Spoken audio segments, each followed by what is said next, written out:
I'm not going to mention the man's name in Plymouth, but after the first mass shooting in Britain over a decade, I am sick to the back teeth of reading about some men saying that the reason young men are incels is involuntary celibate. There's actually a phrase created by a woman a way back in the 90s, and to date she's no killed MD.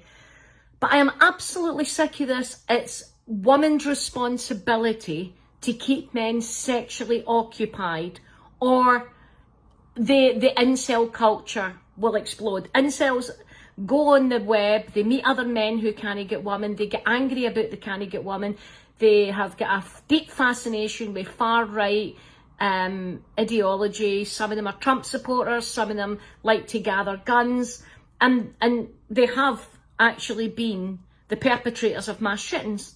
I know lots of women who can't get their whole, but they don't head down the high street with a pump action shotgun and start killing people.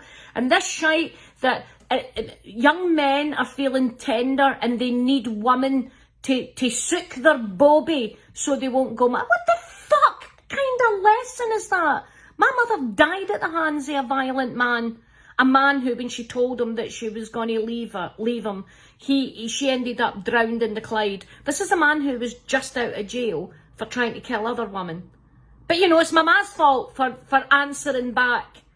And this whole shite that maybe we should start looking at feminism and how it's making men feel tender and upset. I'm sorry, if your answer is to the way we can stop young men who feel fucking absolutely the right to sex, they own sex, and women should be giving them sex, and if they don't get sex then they're going to go fucking crazy. That isn't a woman's responsibility. Excuse me. And you know, you got to remember, feminists, that the young men who go violent with guns, they were brought up with women. Yeah, because the men fucked off. Always blame the woman.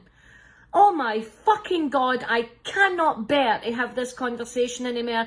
Young woman, if you're watching, it's not your responsibility to sexually occupy a man in case he turns violent. That's not your job. Your job is to make you happy. You don't have to appease the beast in case they turn on society. And any man that writes this shit can run up my fucking hump. So happy Sunday, everybody.